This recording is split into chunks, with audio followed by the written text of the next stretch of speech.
Olá, mundo dos leigos, olá, mundo da internet, olá, mundo, sejam todos bem-vindos ao nosso canal. Estamos começando mais um podcast Fala Chefe, e para você que está chegando agora, aproveita, já se inscreve no canal, deixa seu like, comenta, porque o programa de hoje nós vamos voltar muito, mas muito no meu tempo, talvez no seu. Nós vamos falar sobre a Turma da Mônica, e eu trouxe aqui Patrícia Rodrigues, ela é diretora de RH na Maurício de Souza Studios. Seja muito bem-vinda, minha amiga. É uma honra ter você aqui conosco. Muito obrigada, a honra é toda minha. Estou muito feliz de poder estar aqui e poder contribuir um pouco com o canal, com o podcast, com todo mundo que está aí ouvindo a gente. Maravilha. E a gente trouxe a Dalila e o Sansão também. Estamos bem acompanhados, muito acredito. Bem. Coelhadas podem rolar, hein? Verdade, verdade. Minha amiga, a primeira pergunta que a gente faz para todos os convidados é: como tudo começou? Como você iniciou a sua carreira para chegar hoje como diretora de RH da Maurício de Souza? Bom, eu brinco que nenhuma criança, se você perguntar, fala: o que você quer ser quando crescer? Eu quero trabalhar no RH. Você conhece alguma? Não. Eu também não conheço. Nenhuma criança sonha. Mas, brincadeiras à parte, né? Como tudo começou, eu comecei muito jovem na área de RH. Logo com os meus 19 anos, foi o meu primeiro estágio na área de recrutamento e seleção. E depois que eu conheci, eu nunca mais larguei, né? Eu sou formada em psicologia. Ingressei na faculdade de psicologia porque eu tinha muito esse olhar para pessoas, gostava demais de conversar, de escutar, de entender aí o que de fato passa, né, na cabeça, na estrutura das pessoas. E quando me deparei, estava ali no RH, conhecendo já a minha primeira função ali de recrutar, e falei: puxa, acho que é isso que eu quero fazer. Então tudo começou muito cedo na minha carreira, nunca mais saí, né? Então desde os meus 19 anos estou na área de recursos humanos. Depois dessa experiência passei por algumas áreas dentro do RH e hoje eu digo que não tem uma área dentro do recursos humanos que eu não tenha passado. Então conheço 100% já. Já tá ali adaptada a tudo, né? A tudo, nada mais me surpreende. Perfeito.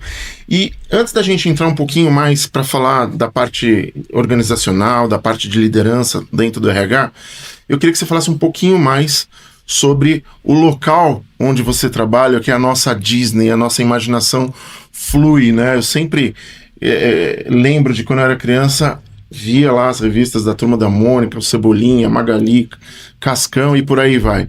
Queria que você falasse como que é esse mundo. Bom, acho que qualquer coisa que eu falar, você vai achar que eu tô puxando o saco. Pode falar, que a gente vai puxar também, então tá então tá bom, então tamo junto. Realmente, assim, é maravilhoso, o lugar é encantador, mexe muito com o emocional de todos nós, né? Eu aprendi a ler também com os gibis do Maurício, né? Assim como ensinei a minha filha também na idade escolar a ler através dos gibis, então eu também tenho um apego emocional muito grande. Então estar ali, onde tudo acontece, onde a magia acontece, eu falo que é a oportunidade, eu como RH, poder contar boas histórias também para dentro, e trilhar isso com os colaboradores, com os líderes dentro da Maurício. Então, do mesmo jeito que a gente tenta encantar todas as gerações que estão do lado de fora, lendo os nossos conteúdos, é a mesma coisa do lado de dentro. Legal, legal. E às vezes a gente tem aquela imaginação de como é do lado de fora, mas não consegue ter a percepção de como é dentro. Todo o trabalho de produção hoje não é tão mais gibi, né? Tem outra característica. Qual foi a evolução da época do só gibi para hoje? Porque parece que tem personagens adolescentes, tem outras vertentes, não é assim? A gente tem diversas turmas dentro do universo da Turma da Mônica. Então, a Turma da Mônica clássica, que é a mais conhecida, né? Acho que foi a primeira turma que fez parte da nossa infância. A Turma do Chico Bento, a Turma do Biduzidos, que são os pets, a Turma da Mônica Jovem, os mangás. Então, a gente tem ali uma... Tem mangá também? Temos. A gente, inclusive, teve uma unidade da Maurício de Souza ali no Japão, né, em parceria com o fundador da Hello Kitty, enfim, essa já não é mais uma unidade que está ativa por uma característica mesmo de evolução do mercado, mas eu gosto de contar a seguinte história, né, a gente aprendeu ali ir na banca de jornal e comprar um gibi. Nossa. E aquela coisa era muito nostálgico, muito gostoso o cheiro do gibi, abrir as páginas e ler, e tinham aqueles que ainda gostavam também de riscar, de desenhar, de responder o caça-palavras, e hoje a geração está toda na internet, né? Então, além das diversas turmas que compõem o universo, que são mais de 100 personagens do Maurício de Souza, a gente também tem vários canais, né? Então, hoje nós temos também o Gibi, que é digital, que a gente tem um aplicativo que se chama Mônica Verso, e dentro do Mônica Verso você também consegue assinar os gibis, as revistas, assim como você compra na banca ou assina direto ali com a editora. Então, é olhar o público de todas as formas, né? Onde eles estão e o que eles querem consumir. Legal, legal.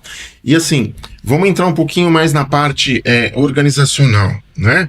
Eu pergunto, a gente sabe que muita gente fala, inventa história, tem fake news, tem invenções. Resumindo a pergunta, quais são os mitos e as verdades quando a gente fala aí de cultura organizacional? Vamos começar com a primeira verdade. A primeira verdade é aquela famosa frase do Peter Drucker, que é: a cultura engole a estratégia no café da manhã, né? Então eu falo que esta frase é extremamente antiga e continua sendo extremamente atual.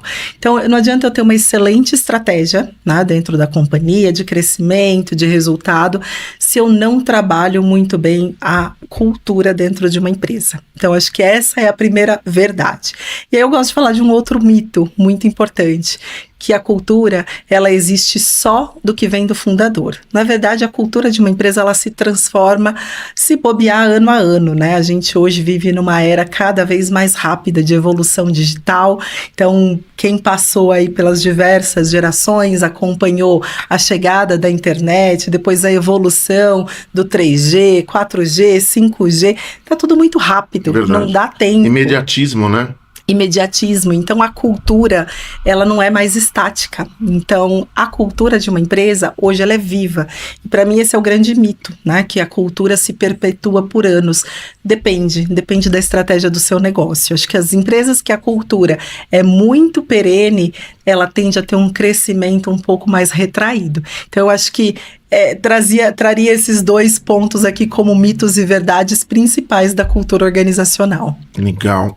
E baseado nessa sua resposta, muitas vezes a gente percebe que existem fatores de sucesso para uma grande, pequena e até média empresa, e a gente pergunta muitas vezes o que pode dar errado.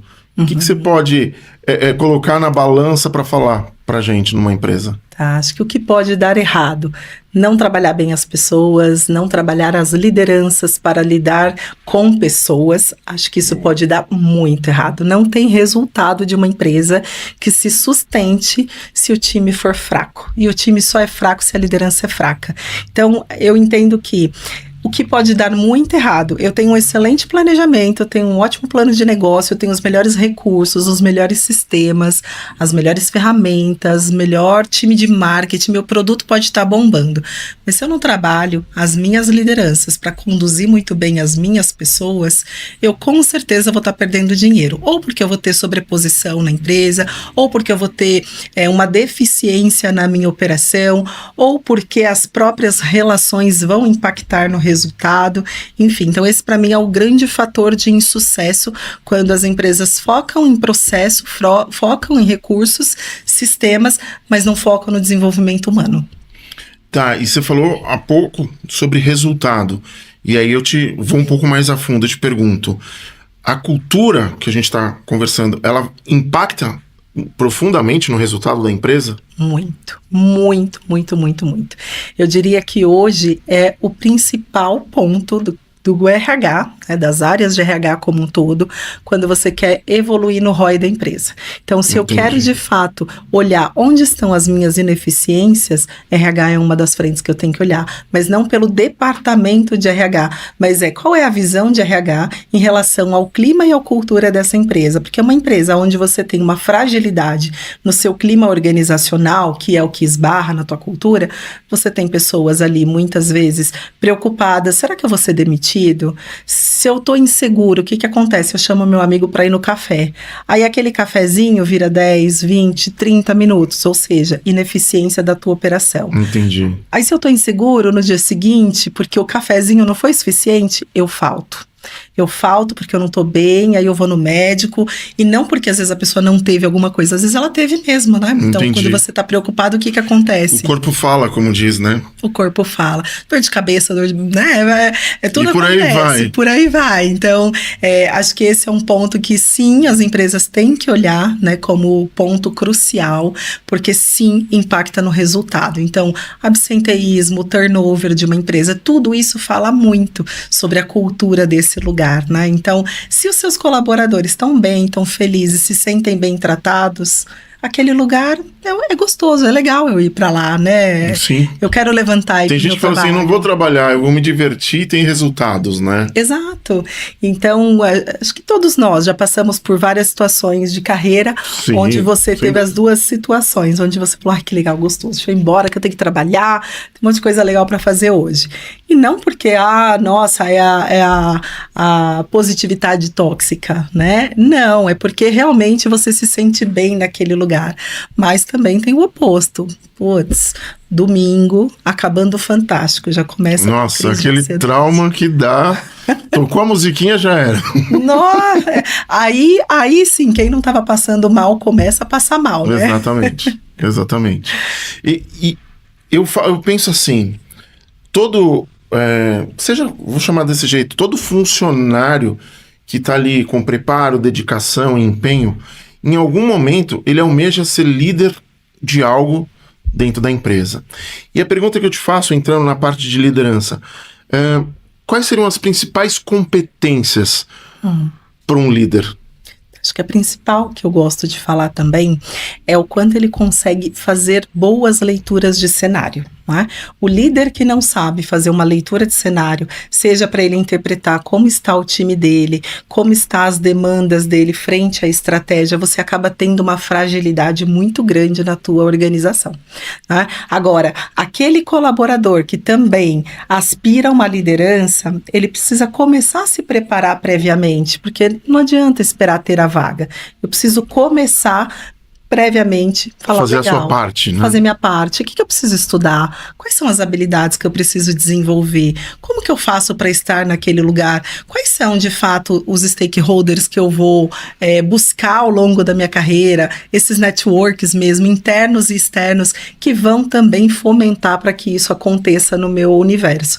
Então, acho que tem um misto aqui, né? Então, tem que se preparar. Não adianta esperar ter a vaga. E eu já vi algumas vezes, a empresa não tem a vaga, mas tem uma pessoa muito bem preparada, de repente surge até uma oportunidade de se ter uma vaga, porque a empresa fala, essa habilidade que o Marcelo tem, eu não vejo em outros colaboradores, ele pode ajudar a gente numa frente de inovação. Mas a gente não tem uma área de inovação, tá na hora de criar, né? Então às vezes as oportunidades surgem e a gente tem que estar preparado para elas. E há um bom tempo atrás, eu trabalhava com terapias e eu aprendi com a programação neurolinguística em 98, por isso que é um bom tempo. E eu iniciei com Lair Ribeiro. E uma frase que eu aprendi muito com ele, e eu ousei a mudar essa frase. Ele falava que sorte não existe. Sorte é o encontro da oportunidade com o preparo. E aonde eu usei, sempre fui meio da linha matemática, eu disse que sorte é a oportunidade vezes o preparo. Porque se seu preparo for 0, vai zerar tudo. É verdade. Né? Então, muitas vezes, a gente vê aqui, principalmente em Jundiaí, não está faltando emprego. O que está faltando são profissionais qualificados para aquele cargo. E vou entrar um pouco a mais, uma opinião minha. Essa nova geração, eu percebo que ela não quer trabalho, ela quer emprego. E volta no que a gente falou. É tudo muito rápido, é o imediatismo, não tem aquele tempo de semear para depois colher. E isso acaba dificultando esse caminho para a liderança. Faz sentido isso ou não? Faz muito sentido. Acho que as gerações estão se transformando e muito rápido, né? A gente, na área de RH, a gente fala que esse é o momento mais complexo do que a gente já viveu, porque a gente tem 4 gerações extremamente distintas. Então você tem desde os baby boomers, que é aquelas pessoas que acaba até abdicando da vida pessoal, né, porque aprendeu que o trabalho tem um peso diferente. A galera da geração X, que é um misto da ambição com a agilidade, mas ainda com um pouco mais de consistência. A geração millennium, que hoje já está aí também com os seus 20 e poucos anos, né, e agora essa geração Z chegando no mercado de trabalho, que é a galera geração TikTok. Do mesmo jeito que o vídeo tem que ter no máximo 30 segundos, na carreira não é diferente, né? Os desafios não são diferentes, eles cansam. Mas o cansar é porque também eles têm habilidades que a gente não tem. Então, eu acho que tem, sim, né, essa questão da preparação, do quanto todos estão dispostos a se prepararem, mas eu tenho visto uma outra coisa. Será que nós também estamos tão preparados assim para identificar estas habilidades que essa geração Z tem, que não necessariamente a gente valoriza porque a gente não conhece, né? Então, às vezes você vê lá eles fazendo alguma coisa totalmente diferente que parece inútil, mas aí você vai ver e fala, caramba, mas ele fez muito mais rápido do que eu fazia. Exato. Então eu acho que tem sim uma questão da paciência. Acho que é a busca do equilíbrio que a gente precisa achar, que acho que vai demorar alguns anos para isso. Porque nós temos que aprender com eles e eles precisam aprender com a gente. Para isso acontecer, paciência, né? Paciência dos dois lados. A flexibilidade também, né? A gente pensa, acho que nisso. Flexibilidade. Porque, isso. Teoricamente, eu queria que você repetisse os nomes e a gente colocasse mais ou menos uma idade, que eu achei curioso. Como é que é o primeiro? Baby boomers. Que idade mais ou menos? A faixa? Diria que a gente tem ali um misto de pessoas 60 a mais, né? Tá. Então você tem diversas gerações ali. A galera da geração X, que são a galera 40 a mais, né? Dos 40 e a média dos 60. A geração Millennium, que você está falando da galera dos 30, ali aliás, abaixo dos 40, mas que pega a geração dos 30 anos mais ou menos. E você tem agora a geração Z, né? Que é a galerinha dos 18 anos, 20 anos. Um adolescente até os 20 ali. Exatamente. Então, são habilidades muito distintas. Então, o que eu vejo no mercado, né, de trabalho, na empresa, de fato, é essa discrepância entre o que uma geração está fazendo e olhando para aquela outra e falando, mas por que ele está fazendo aquilo? Não é o que eu pedi para ele fazer. Entendi. Mas você foi entender por que ele está fazendo aquilo? Porque às vezes aquela atividade, do jeito que ele está fazendo, ele vai economizar ou dias ou até muitas horas do trabalho. Então eu tenho visto essa dificuldade dos dois lados, né? De realmente de se entenderem, de aprenderem um com os outros. Verdade. Acho que a gente sempre teve, mas acho que agora está sendo a era mais complexa, porque são habilidades muito distintas. E como é que você vai valorizar uma habilidade que você não conhece? O que eu pego, às vezes, então me identifiquei com a geração X, né? A minha dificuldade, eu tô com 52. A minha geração passou por uma transição, desde o orelhão, né, com ficha, e hoje com a tecnologia que a gente tem hoje. Pegamos LP, CD, depois foi pro Bluetooth e assim vai, MP3 e assim vai. Então, hoje, tá tudo muito fácil. Sim. E essa outra geração dos 60 a mais, a grande maioria, não tem a cabeça tão aberta ou flexível, talvez a palavra seja essa, para entender. Porque era a geração dos por quê? Porque sim, porque eu quero, porque é do meu jeito. Sim. E isso dentro de uma organização, eu acredito que, baseado no que você está falando, deve atrapalhar bastante se ele não tiver visão de futuro. Muito. E eu tenho escutado muito agora sobre a exclusão digital, né? Então, olha a dificuldade. Você tem uma galera que ainda é geração baby boomer, que não conseguiu evoluir, aprender com a tecnologia. Você tem uma parte ainda da população da geração X que não precisou ter contato com a tecnologia, e essas pessoas hoje chegam para ir numa agência bancária, o atendimento é eletrônico. Exatamente. Ela chega no supermercado, o McDonald's, o atendimento é eletrônico. Pedágio. Passei por isso esses dias. Eu não sabia nem que pedágio era eletrônico. Então, falei, ué, cadê a pessoa aqui para cobrar, né? Exato. Então, eu acho que essa digitalização muito rápida do mundo, ela também gera uma exclusão muito grande. E a exclusão gera rejeição. Então, Perfeito. por isso que eu tô sentindo essa complexidade no mercado, né? Então, eu vejo uma geração um pouco reticente com a outra, mas um que olha e fala assim, como é que ele não sabe isso? Imagina, isso aqui é tão simples, é só apertar um botão, só gerar aqui um prompt, né? Prompt é a palavra do momento. Exato, e para outra geração cadê? Quem que vai me atender? Quem que vai me ajudar a resolver esse problema? Eu não consigo solucionar. Então, acho que a gente está numa era um pouco diferente. E vou pegar um gancho assim, que não tem nada a ver, mas ao mesmo tempo eu acho que tem. Ontem teve o lançamento do carro da Ferrari totalmente elétrico. Uhum. E pelo que eu vi as notícias, a bolsa caiu absurdamente. Eles perderam bilhões por causa disso. Porque saiu daquele padrão Ferrari, saiu do padrão vermelho, saiu do padrão barulho de motor, né? E aí você fala, será que foi uma boa... vou usar esse termo, uma boa sacada, e vai ter adaptação por ser Ferrari, ou será que cavou um buraco absurdo? Porque tudo está entrando para esse lado dos carros elétricos. A Fórmula 1 começou a ter esse lado híbrido, mas a repercussão por uma marca ser tão famosa e tão, como eu vou dizer assim, tradicional, fez com que a empresa perdesse bilhões. Dentro do mercado de RH, dentro do grupo Maurício de Souza, aconteceu algo parecido por ter entrado a inteligência artificial, o desenho não é mais manual como era lá atrás.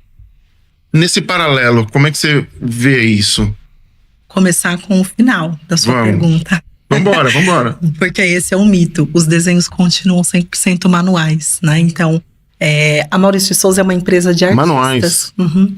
Essa é a grande valorização do nosso negócio. Então, quando você chega nos estúdios, você encontra ali desenhistas, roteiristas, arte finalistas, coloristas. Então, você tem ali toda uma esteira de produção de cada etapa do gibi, né? Ou dos livros, enfim, revistas como um todo, mas 100% manual. A gente não usa IA na produção dos desenhos. Fiquei feliz agora.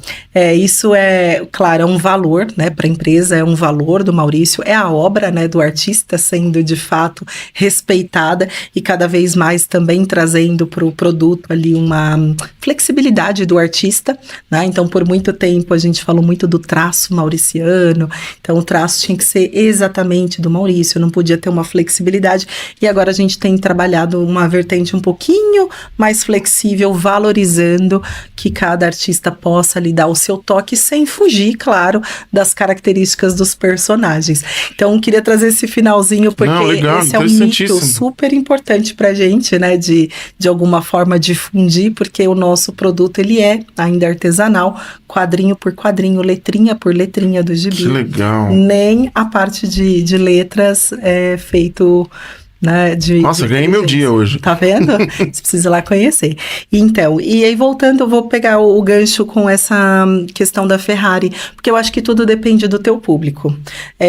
Acho que sim, né, se a gente for pensar, o público da Ferrari, quem que tem dinheiro para comprar uma Ferrari? É uma geração Z?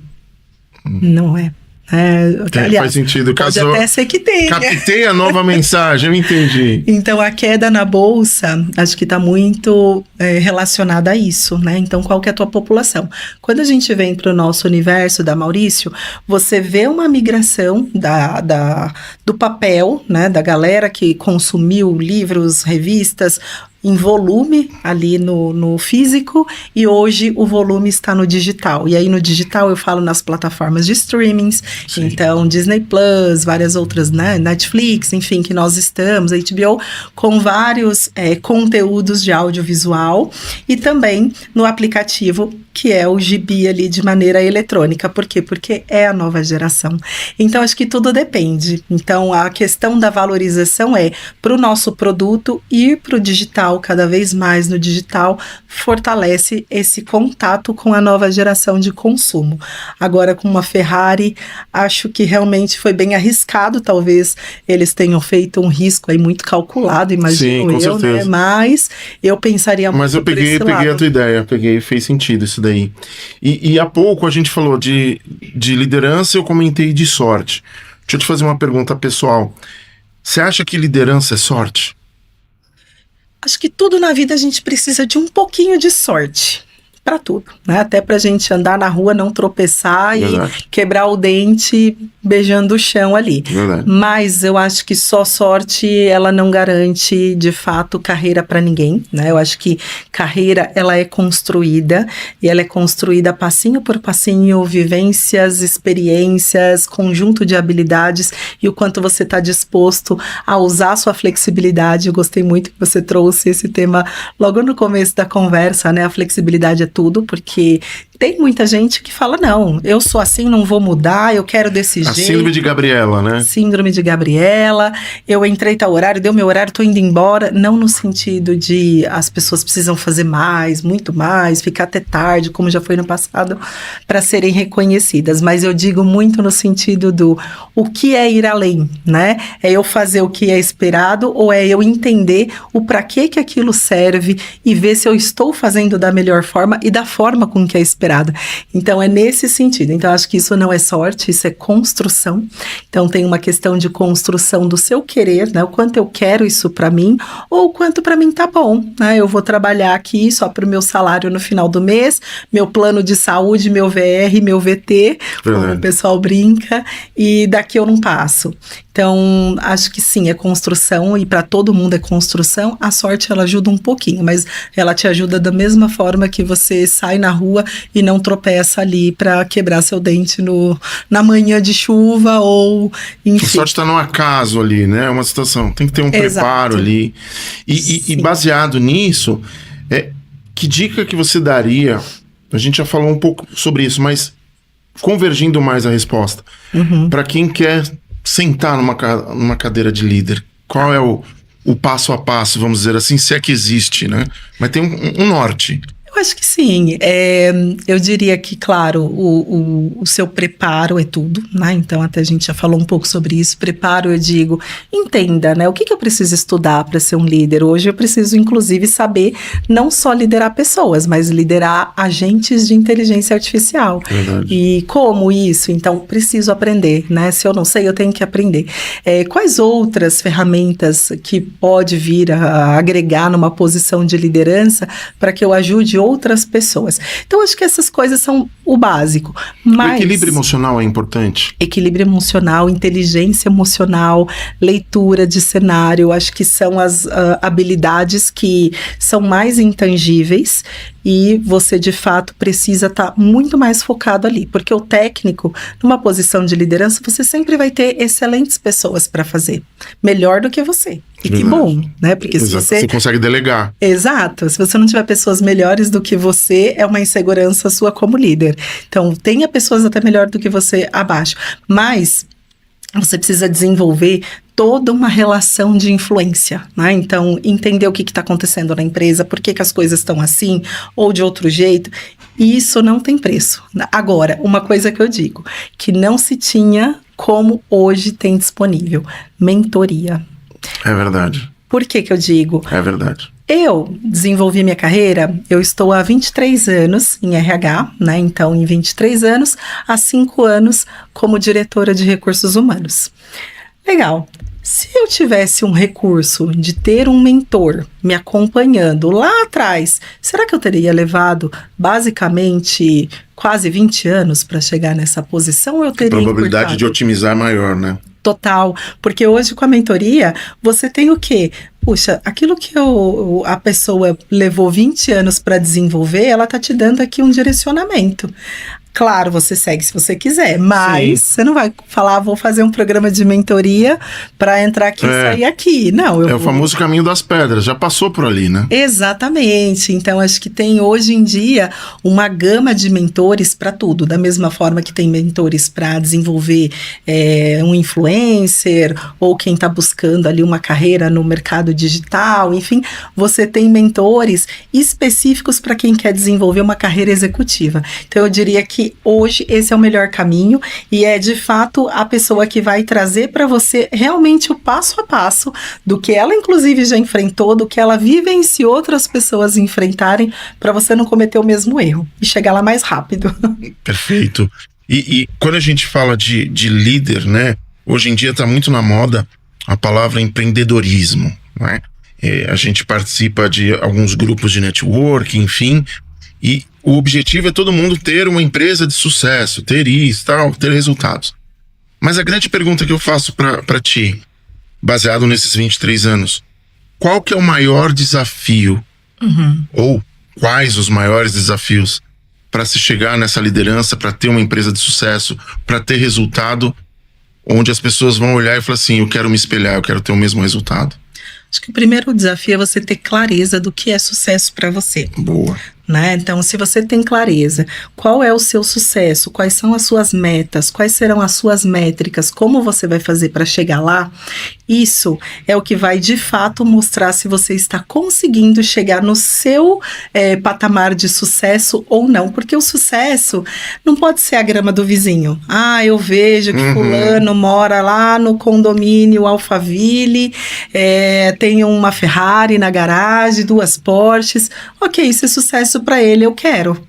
Pode ser que eu não queira, né? Então, acho que assim, tenha muita clareza do que é sucesso para você, quais são as suas metas, quais são os seus entregáveis para você alcançar essa sua meta e como que você acompanha, né? Se você está atingindo o seu sucesso ou não e qual que é a tua capacidade de recalcular a rota, porque às vezes a gente precisa só recalcula e vai, né?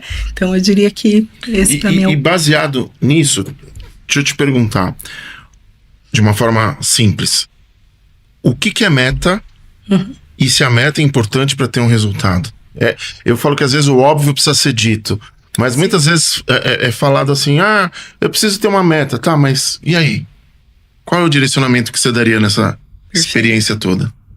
Meta é o seu objetivo final, né? Então, minha meta é chegar aos meus 80 anos com uma saúde perfeita, podendo caminhar, podendo participar de corridas, viajar com as minhas amigas. Isso é uma meta. Agora, o que eu vou fazer, todo esse meu planejamento e quais são, de fato, os meus entregáveis para que eu atinja essa meta, é o que eu tenho que calcular, né? Então, eu defino a minha rota, igual um GPS. Eu precisava chegar aqui, eu coloco no GPS que vai me traçar uma rota e eu vou percorrer esse caminho. Então, para eu atingir a minha meta de chegar aos meus 80 anos com essa saúde impecável, eu sei que eu tenho que me alimentar bem hoje, eu preciso fazer ginástica, eu preciso ter uma rotina e não adianta só eu saber, né? Eu tenho que colocar realmente em prática. Então, tá bom. Eu preciso ter uma alimentação que seja de fato equilibrada de segunda a segunda, ou eu tenho uma flexibilidade no meu programa nutricional aqui que eu posso ter 2 dias de flexibilidade alimentar. Eu preciso fazer uma ginástica de segunda a sexta, pelo menos, ou 3 vezes por semana. Qual que vai ser esse meu plano para fazer eu atingir a minha meta? Então, acho que é ótimo. Essa palavra eu achei legal. Exatamente. Então, você tem a sua meta, você define seu plano e traça uma estratégia para atingi-lo. Então, acho que é o óbvio que realmente às vezes precisa ser traduzido. Exato. E usando essa palavra estratégia, eu vou mais a fundo. Qual que seria o diferencial, né, para ocupar essa cadeira de liderança? Acho que o diferencial, primeiro, é estar disposto, é saber que você todos os dias está ali num mar de emoções, né? Porque você pode chegar um dia no escritório e teve uma greve de ônibus, você tem um projeto para ser entregue e seu time todo ficou preso. no trânsito. Por quê? Porque todos os ônibus da cidade estão de greve. Então, saber fazer gestão de crise, gestão de resultado, saber motivar, né, o time, saber que você sem a sua equipe não é nada. Então, para você sentar nessa cadeira, esse vai ser seu diferencial. Primeiro, tenha calma. Tenha calma, saiba fazer, de fato, o entendimento do que está acontecendo, não só um planejamento técnico. Eu vejo muito dentro das mentorias, dos acompanhamentos que eu faço com as lideranças, muitos gestores entram para fazer reuniões de one-on-ones com o seu colaborador e ele faz parecendo um checklist. Você podia ter mandado isso num e-mail, que perde seu tempo. É verdade. Né? Mas pergunta como a pessoa tá, como foi para ela chegar até aqui hoje, se tá tudo bem com ela, com a família dela. Isso vai criando o seu diferencial como líder, porque a pessoa começa cada vez mais ter a confiança que ela importa para você, né? Não só o trabalho dela, ela não é um número, ela é de fato uma pessoa que vem com uma série de questões, todo mundo tem problema, então ela com certeza também tem vários problemas na vida dela, mas ela sabe que ela tem uma liderança que de fato é parceira, né, que tá ali se importando. Então acho que o se importar também é muito importante. Perfeito. Minha amiga, eu tenho uma pergunta que tá aqui na minha mente, mas eu quero fazer uma analogia a esses personagens que a gente tem aqui. A gente tem o Sansão e a gente tem a Dalila. Por que a Dalila surgiu? É a primeira pergunta. E dentro dessa pergunta, a gente sabe que existe uma sociedade machista, principalmente no lado de empresa, organizacional, líderes, enfim. Como é que você vê essa parte, essa analogia, e como vem crescendo esse lado feio, que é do machista, né, do machismo, e o lado incrível da mulher ocupando o lugar que merece de acordo com o reconhecimento, com os resultados que vem adquirindo. Eu sou corintiano, porém eu admiro demais a Leila, que é a presidente do Palmeiras. Então eu falo assim, tá na hora da gente começar a deixar esse tipo de olhar direcionado porque, eu que mando.com. Não, precisa ter esse lado mais aberto para todo mundo crescer, de acordo com a capacidade e inteligência. Fazendo essa analogia com o Sansão e a Dalila, responda-me essa pergunta tão longa. Maravilhosa. Acho que pra gente sempre foi uma questão de valor organizacional, tudo que está relacionado à diversidade, né? Diversidade e inclusão faz muito parte do universo Maurício de Souza. Então, você ter personagens que se adequem a cada faixa etária das crianças, a cada identidade. Então, hoje, desde sempre, mas acho que hoje, cada vez mais, a criança ela quer olhar e se identificar. E não importa se é um menino ou se é uma menina que vai se identificar com a Dalila. É a questão do o que ela me transmite. Né? Então, pra gente, isso também é muito importante dentro da organização.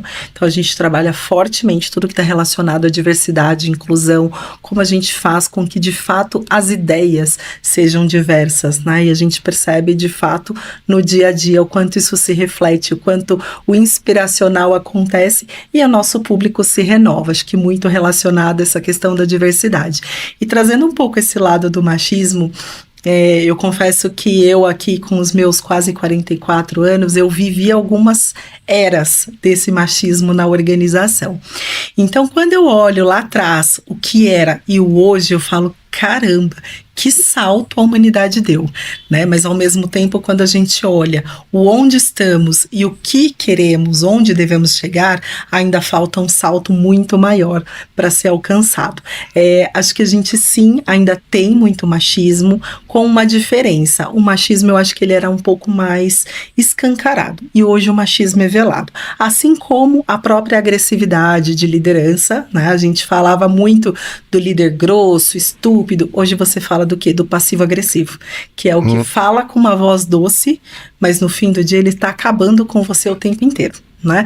E às vezes vem assim, não, com todo respeito, mas você não tá fazendo o que você tá fazendo. Poxa, você acha que eu saí da minha casa para não fazer o meu trabalho, né? E isso é uma forma de um passivo agressivo se comunicar. E no fim do dia, não, mas olha, você viu, eu fui educado. Não, educado é o mínimo que você tem. Exatamente, é a base, né? É a base. Respeitoso é o mínimo que você tem que ser. Mas ainda hoje o que eu vejo é essa confusão entre o básico e o mínimo com um padrão de excelência. Por quê? Porque para trás foi a grosseria, foi algo como, nossa, ainda bem que você tá de saia, pelo menos uma mulher aqui na sala para brilhantar esse ambiente, né? Então, coisas desse tipo que se a gente pensar, a gente fala assim, caramba, e a gente foi ensinada a ouve, fica quieta, porque quem manda pode, quem não pode obedece.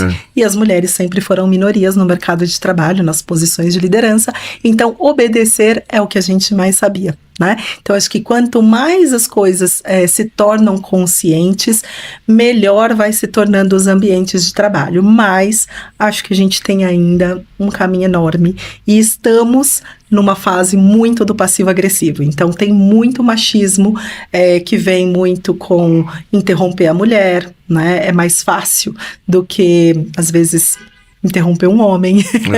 Então, ou pega o que uma mulher falou e repete, um homem repete a mesma coisa de forma diferente, e aí aquilo torna-se verdade. Então, você fala, mas a pessoa falou a mesma coisa, até melhor, mas é a invalidação. Então, acho que tem de tudo, né? Tem empresas de todos os níveis, e acho que enquanto a gente realmente não tiver uma equidade de gênero, então aquele misto de fato acontecendo, ainda as mulheres são minorias e ainda muitas delas se calam. Eu atendo mulheres em mentorias e que eu vejo muito isso acontecer, né? Você vê que ou eu me calo ou eu sou cortada, ou eu me calo ou vai ter consequências. Vai ter consequências. Ou eu me calo, ou alguém me sabota. Então, sempre tem uma consequência que às vezes você não vê. E eu até escutei recentemente um homem que comentou: quando a gente entrava na reunião, nós homens já combinávamos do como a gente vai desestabilizar a fulana cada vez que ela trouxer um ponto, porque a gente já percebeu que ela se desestabiliza. Então, a gente vai fazer o quê? Vamos combinar aqui entre a gente, que a gente fala, não entendi. Não, mas não entendi pra que isso. E aí o outro entra na onda. Aí você fala assim, caramba, até isso existe ainda aqui. Maldade, né? Você nem imagina, né? Mas ainda é muito comum. Acho que melhoramos muito, mas ainda tem um caminho, e até os índices de feminicídio mostram isso, porque Exatamente. As coisas não caminham sozinhas, né? Então acho que a gente tem aí um progresso social importante ainda. Legal. Minha amiga, a gente está chegando ao final do nosso programa e tem um quadro aqui que a gente fala o seguinte: se tem alguma pergunta que você queria responder que eu não te fiz. Porque às vezes no bate-papo vai fluindo, e aí você fala assim, puxa, eu podia ter falado algo voltado a isso. Tem algo nesse sentido? Acho que a gente falou sobre um assunto, mas eu vou reforçar. Vamos embora. Pode ser? Pode. Treine pessoas. Acho que esse é o melhor investimento que uma empresa pode fazer, não só porque ele também retorna para a empresa, às vezes nem alguns RHs conhecem, enfim, mas quando você, empresa, investe em treinamento de pessoas, o que acontece? Quando a empresa faz a declaração de imposto de renda dela, ela também tem uma dedução fiscal, assim como a gente, pessoa física, tem. Então, eu acho que assim, treinar pessoas é você garantir que a sua operação está cada vez mais preparada para você mesmo, né? Então, você está investindo e você ainda está tendo retorno sobre esse seu investimento. Então, eu queria deixar esse recado. Legal. Nunca deixe de investir no seu colaborador, seja você empresário, seja um time de RH, que muitas vezes vem a pressão, né? Tem que cortar custo. Legal, tem que cortar custo, mas pessoas não é custo. Pessoas é o único ativo que você tem que gera resultado. Então, se você tiver pessoas infelizes, pessoas pouco capacitadas, isso é o reflexo que você vai ter no teu resultado, no teu projeto, no teu produto, no teu dia a dia. Então, qual é a escolha mais inteligente que você tem a fazer? Então, eu diria que não deixe de treinar as suas pessoas. Perfeito. Minha amiga, a gente está chegando ao final do programa e eu queria que você deixasse suas considerações finais, deixasse seus contatos e depois eu vou fazer uma pergunta para ver se eu consigo quebrar um protocolo de um detalhe, tá? Mas primeiro suas considerações finais, por gentileza. Vamos lá. Como considerações finais, acho que clima, cultura, trabalhar a parte de treinamento é o que de fato fomenta as pessoas a ficarem numa empresa. Então, se a sua empresa tem um turnover alto, tem um absenteísmo que impacta o dia a dia, olha para tudo isso, né? Ou puxa, não necessariamente eu tenho tempo, eu tenho time para isso, porque acontece, às vezes a gente gostaria, a gente sabe fazer, você fala assim, caramba, eu tenho tanta demanda, tanta coisa que a diretoria pede, que os colaboradores pedem, às vezes seu pipeline ali de atividades é tão grande que você não tem tempo. Você não tem tempo? Pega um pedacinho do teu orçamento. Traz ali uma pessoa para te ajudar, faz um projetinho que olhe para essas características, mas entenda que isso é a parte mais estratégica dentro de uma empresa, né? Pessoas felizes, motivadas, capacitadas, entregam melhores resultados e não significa que a gente não saiba fazer, mas às vezes a gente também tem que saber pedir ajuda, né? O RH, ele não tem uma pessoa que cuida dele. E a gente, às vezes, tenta dar conta de tudo. Porque imagina que eu vou mostrar vulnerabilidade, fragilidade, Verdade. que eu não consigo atender as expectativas. O que vão pensar de mim? Ninguém vai pensar nada de mal de você. Pelo contrário, que bom que você está trazendo uma ajuda para pensar em todo mundo, inclusive em você. Legal. Seus contatos... Meus contatos, bom, no LinkedIn eu estou como Patrícia M. Rodrigues. Então, quem quiser me adicionar, seguir lá nas redes. No Instagram, Paty Rodrigues, _oficial. Então, ficarei muito feliz de poder interagir, trocar e a gente poder caminhar juntos aí para um desenvolvimento juntos. Perfeito. Coletivo. A gente chegou ao final do programa e deixa eu te fazer uma pergunta. Você tem acesso ao Maurício de Souza? Sim. Tá. Se eu fizer um desenho aqui, será que esse desenho chega até ele? Com certeza. Então, com vamos todo lá. carinho. Queria que a produção ela viesse aqui para registrar esse momento, por gentileza. Vamos lá? Tem um desenho que eu aprendi quando eu era muito pequeno. Ele é mais ou menos assim.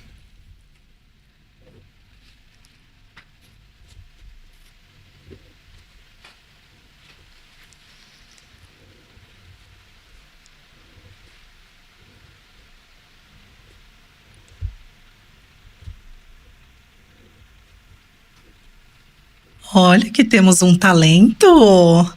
Temos um talento Eu acho aqui. que eu tinha uns Olha 7, isso. 8 anos. E eu vou pôr uma dedicatória e inverter o processo. Minha eterna gratidão ao Maurício de Souza, porque eu vivi a minha infância baseado nisso. Que legal. Nossa, com certeza ele vai ficar muito feliz e a gente vai receber com o maior carinho. A gente tem um mural lá na empresa, onde nós colocamos cartinhas, desenhos que chegam dos fãs, tá? E ele vai integrar o nosso mural. Hoje é 27, né? E veio essa loucura na cabeça aqui. Ah, que demais. Minha eterna gratidão ao Maurício de Souza. Sensacional. Ficamos muito felizes, sim, com o seu carinho, assim como de Não é todos. um desenho extraordinário, mas é de coração, amiga. Com certeza, será entregue para o Maurício em mãos pela Dalila, ó. Perfeito, perfeito. Das mãos da Dalila para o Maurício. Minha eterna gratidão pela sua presença, de Eu verdade. que agradeço. Tá bom? Muito obrigada. E a gente vai encerrando mais um podcast Fala Chefe. Eu falei que era especial, que a gente ia voltar no tempo. E eu queria agradecer imensamente aos nossos patrocinadores. São vocês que acreditam no nosso projeto e fazem com que a gente possa trazer profissionais exemplares, assim como a Patrícia. E a gente vai encerrando o nosso programa com aquela velha frase que toca o meu coração do método Kaizen. Hoje é melhor do que ontem, amanhã melhor do que hoje. Até o próximo programa.